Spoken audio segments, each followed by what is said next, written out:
बूढ़ा नेगी मुझे घूर रहा था और उसके हाथ में पिस्तौल चमक रही थी जिसकी नाल मेरी तरफ उठी हुई थी। दूसरे ही लम्हे मेरा खड़ा हाथ उसके मुंह पर पड़ा और वो उछल कर तकिए पर जा पड़ा। मैं एकदम उसके सीने पर सवार हो गया। फिर वापस कमरे में आया और नेगी की लाश को पलंग से घसीट कर नीचे डाल दिया। उसके बाद मैंने उसे उठाया और कंधे पर डालकर बाहर निकल आया।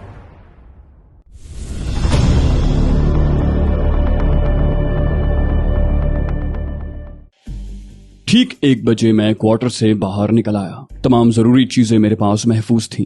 बस रास्ता तय करने के मामले में एहतियात बरतनी थी, क्योंकि मुझे तलाश करने वाले रात की तारीकी में भी गाफिल नहीं होंगे। दिन के उजाले में मैंने उन जगहों का इंतखाब कर लिया था जहां से गुजरकर मैं हेनरिक की रिहाइशगाह तक पहुंच सकता था। एक खुश्क नाले में उतरकर मैं तकरीबन 2 फरलांग चला और फिर बाहर निकल आया, क्योंकि अब नाले में घनी कांटेदार झाड़ियां आ गई थीं। उसके बाद तकरीबन 2 फरलांग का रास्ता मखदूश था और फिर मजीद 1 फरलांग का फासला तय करके मैं बिलाखिर हेनरिक की रिहाइशगाह के अकबी हिस्से में पहुंच गया। यहाँ थोड़ी देर रुककर सूरत हाल का जायजा लेता रहा और फिर दिन में इंतखाब करदा मकाम तक पहुंच गया। मेरी गुमशुदगी के सिलसिले में उनकी कार्रवाइयां तो काफी सनसनीखेज थीं, लेकिन रात पुरसुकून थी। हेनरिक जिस कदर चालाक इंसान था, उसके पेश नजर ये सोचना तो हिमाकत थी कि उसने मुझे अपनी खुद एतमादी के तहत नजरअंदाज कर दिया होगा। वो यकीनन मेरे सिलसिले में मोहतात होगा। ये बात उसके लिए बेहद खौफनाक होगी कि कोई फलस्तीनी नौजवान या फलस्तीनियों का हामी इतनी गहरी साजिश करके उसके जजीरे पर पहुंच गया है।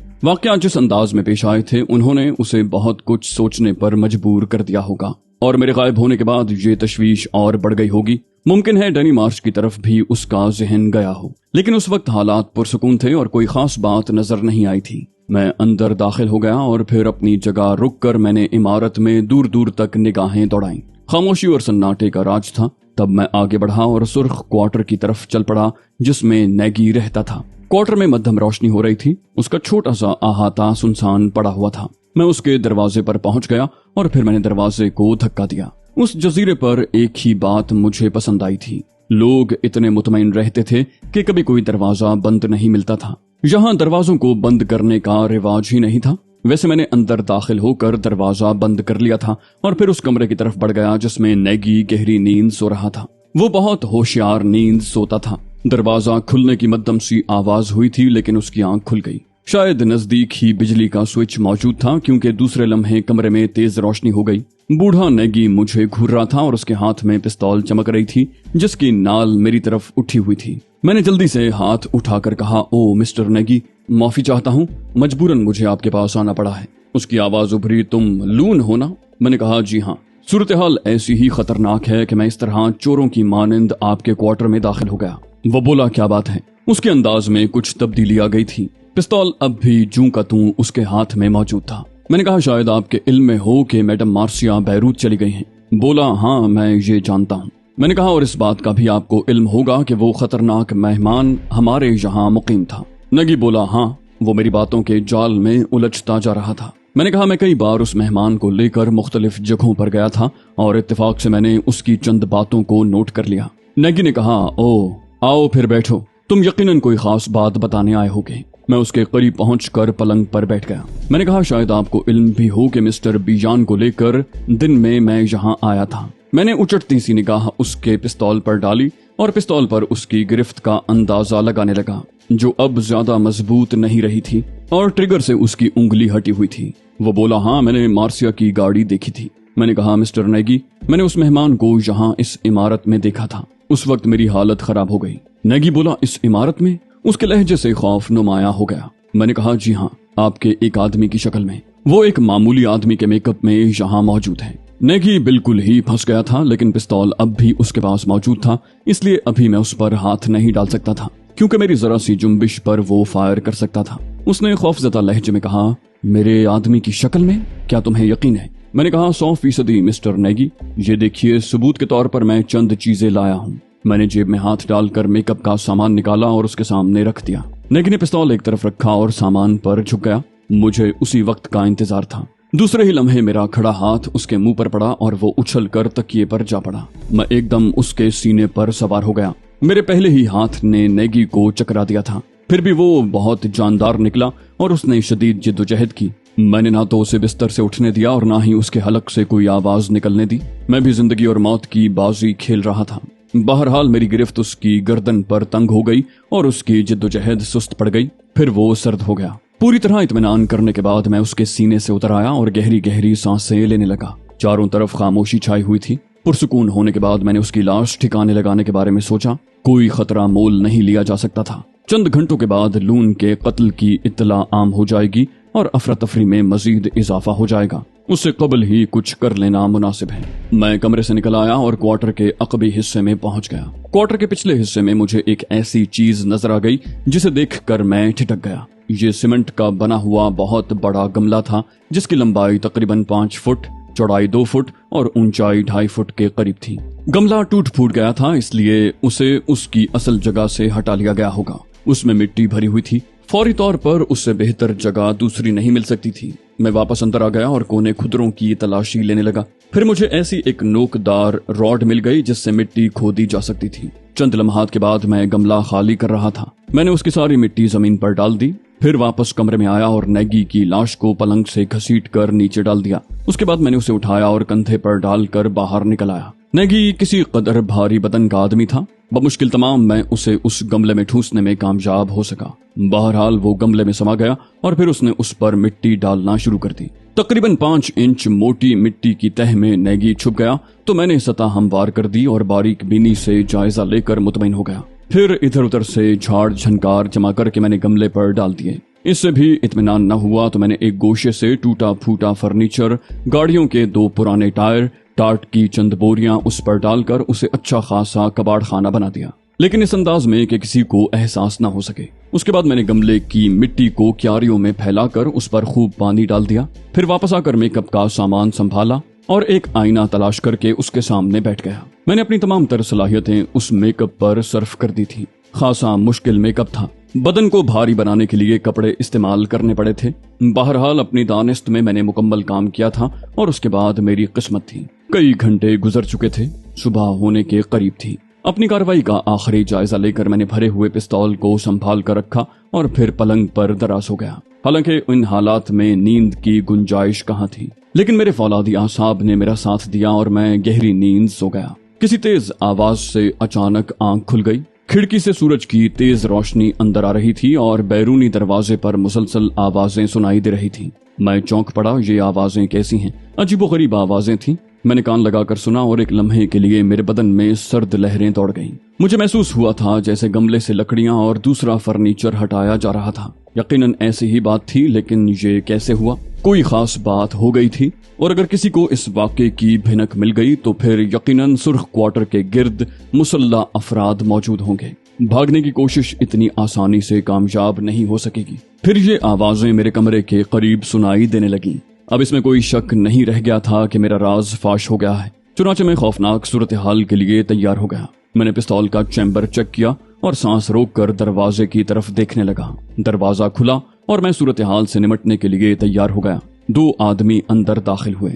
उनके हाथों में गालिबन राइफलें दबी हुई थी।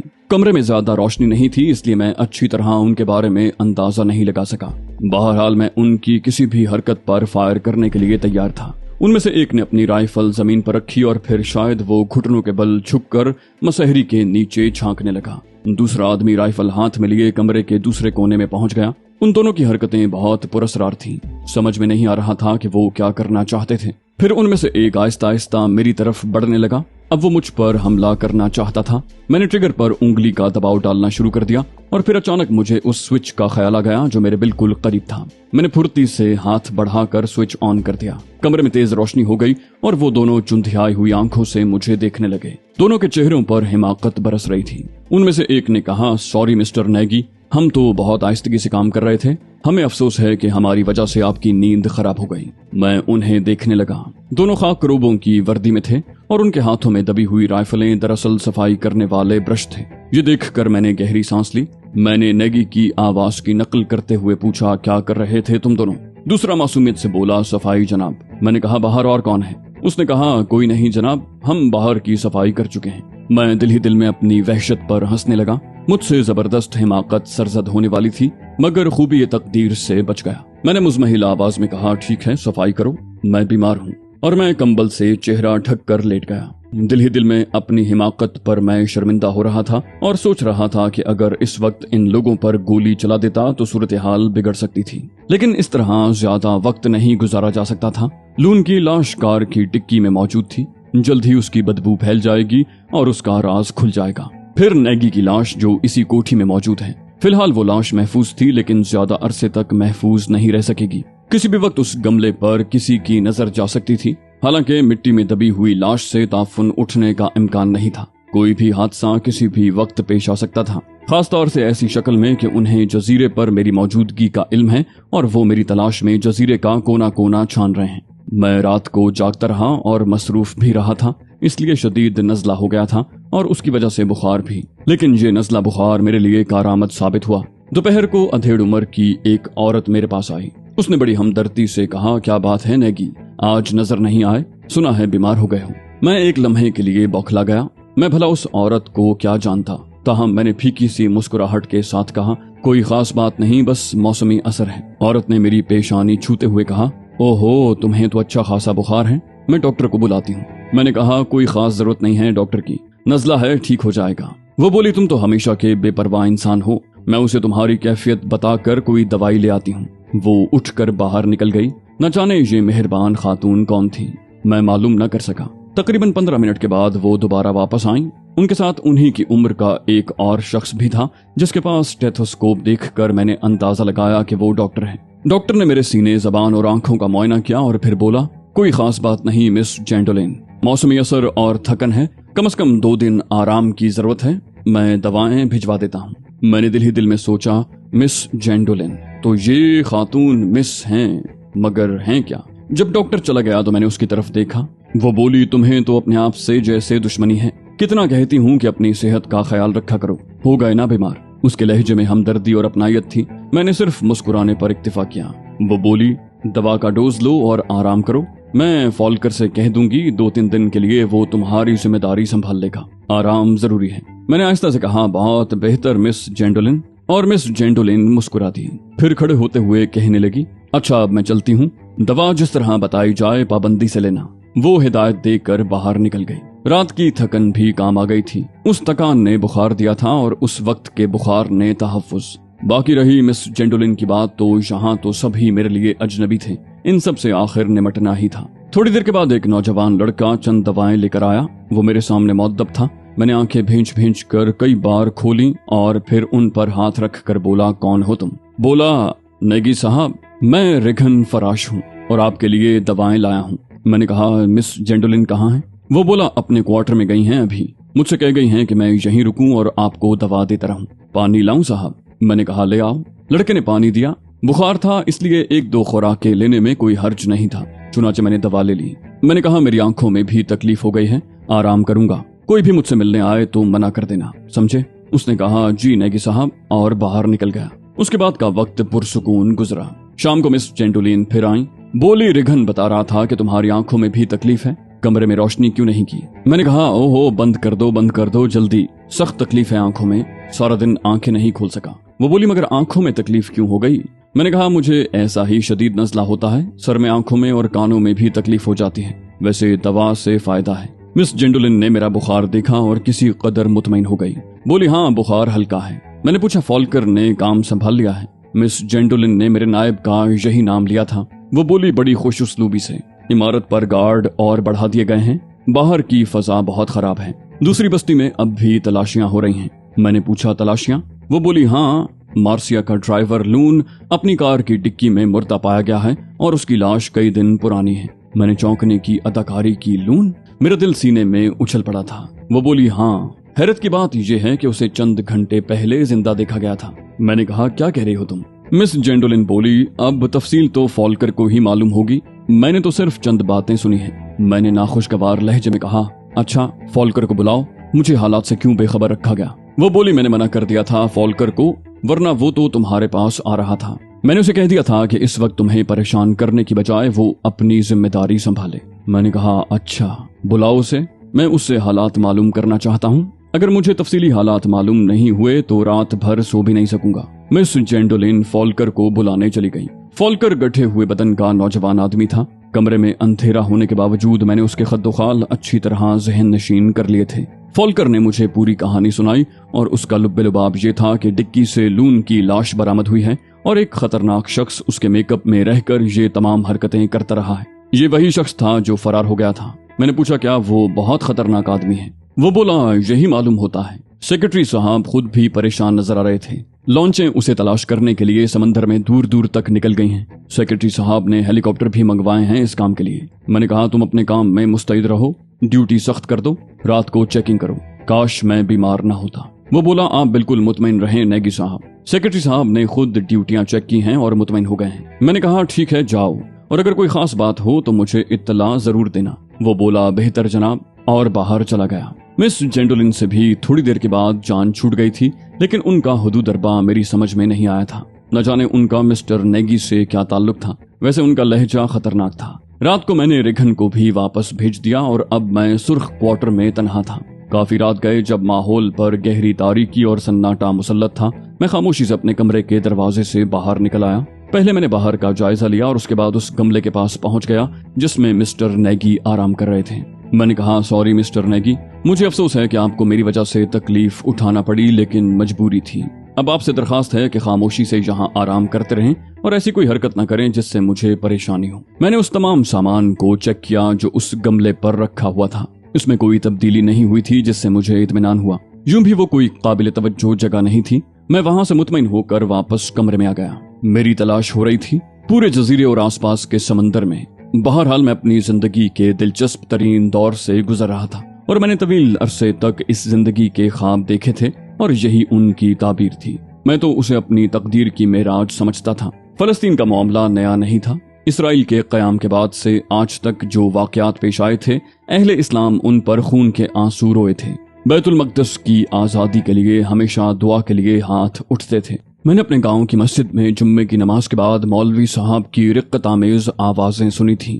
ऐ मेरे माबूद, बैतुल मक़दस को आज़ादी अता फरमा, फलस्तीनी मुजाहिदीन की हिफाजत फरमा, उन्हें कामरानी से हमकनार कर। उस वक्त मेरे मासूम जहन में ये बातें नहीं आती थीं, लेकिन वो अल्फाज मुझे याद थे। अमेरिका में मैंने कई बार इस मौजू पर मज़ामीन पढ़े थे।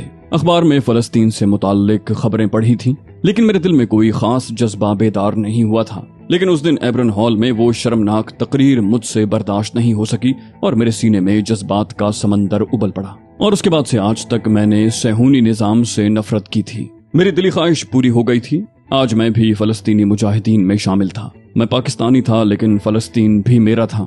मैंने अल्लामा इकबाल का तराना पढ़ा, चीनो अरब हमारा, हिंदुस्तान हमारा। ये सब कुछ हमारा था और गासिबों को बिलाखिर यहाँ से निकलना ही था। मेरे लिए इससे ज्यादा पुरमुसरत बात और क्या हो सकती थी कि मैं अपनी जिंदगी के सबसे हसीन दौर में दाखिल हो गया था। ये सारी जिद्दोजहद सहूनियत के खिलाफ थी और मुझे खुद पर नाज था। हालात कैसे भी हों, मेरी जिंदगी के एक एक लम्हे का हिसाब खुदा के यहाँ मौजूद होगा। बस यही तसव्वुर मेरी रूह का सुकून था और सुकून के इस रूह परवर एहसास के साथ ही मैं सो गया।